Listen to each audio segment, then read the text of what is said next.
Hi everyone. Today my topic is the importance of having a self-care routine. We've all had that one job that is extremely stressful or made it really hard to leave work at work. This tends to happen to people who work in the medical field or just have a stressful job overall. They have a really hard time letting work stay at work and being able to come home and relax. This is why people who tend to work in really stressful environments try to have a self-care routine. So for me, I try to include some exercise in my day. Hopefully it happens in the morning so that way it could just make the day go a little bit smoother. This is just one example of something that you could include in your self-care routine. How do you know if a self-care routine would even be beneficial to you? I can ask you this question, and if you say yes, then I think that it would help you, and if you say no, then it may not. Do you often feel overwhelmed or filled with anxiety when you come home from work, like you should have done more or you could have done more? If you said yes, then this may be a sign that a self-care routine could be really helpful to you.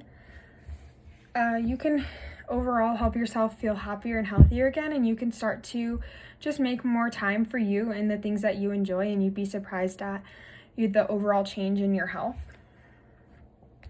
So for me, something that I tend to use to help me with self-care routine is to take a bath, and I try to light some candles when that happens. So for my visual aid, I just had a candle, just something that I like to include in my self-care routine.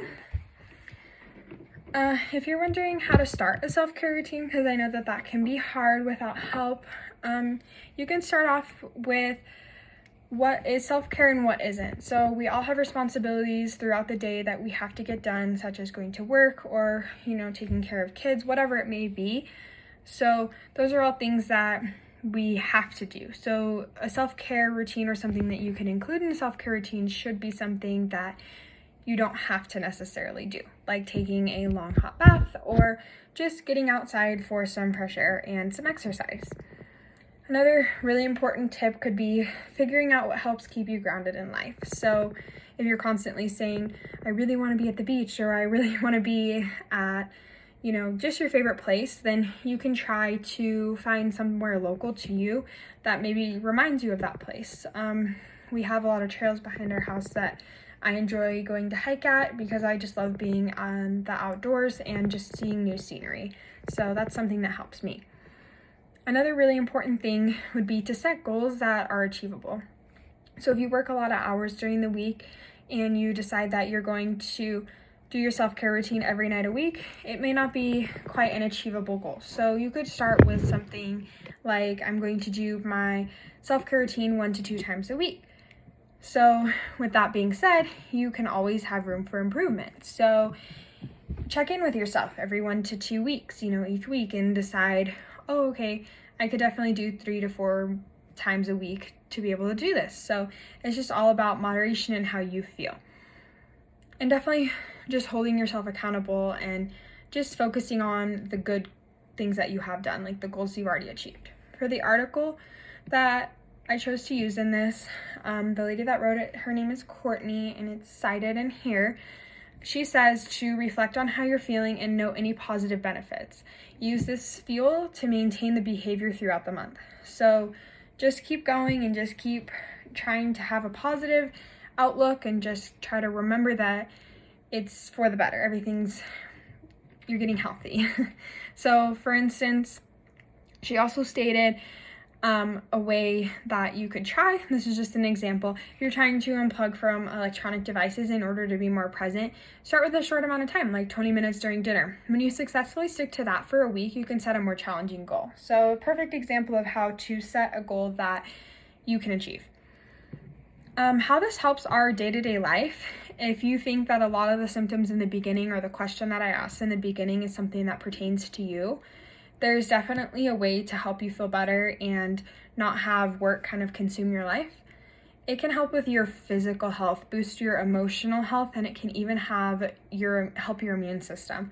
The way that it can help your physical health is that if you decide to become active a part of your life, then it allows you to create a routine. So if you get up every morning and you go on a walk, then it could become a habit. So that's something that's very good. It can boost your emotional health by being able to really sit down and separate responsibilities from something you enjoy. So knowing that on a Wednesday you get 20 minutes to just take a hot bath. So just little things like that, and it can allow you to be more attentive to the people that may need you in your life right now. It even gives your immune system a break, and another article that I chose to include in this states how it allows your immune system to have a break. So it activates your parasympathetic nervous system, and it puts your body into a rest and restore mode, and it gives your body a full chance to decompress. All things combined gives your body its best effort at building defenses against cold and flu bugs or other immune systems. So definitely making time to just lay down and or take a bath for 20 minutes can help you, because I know a lot of us are saying, oh, we can't afford to be sick. Well, taking 20 minutes or however long it may be that you have during the day to focus on you can really be helpful. How to successfully maintain a self-care routine: continue to prioritize it. Don't let it get pushed to the wayside. That's something that I have to do.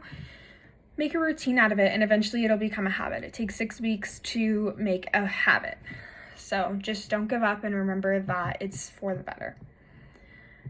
Also, just being gracious with yourself. Focusing on the good weeks that you had instead of the bad can be so helpful. Just continue to focus on the good.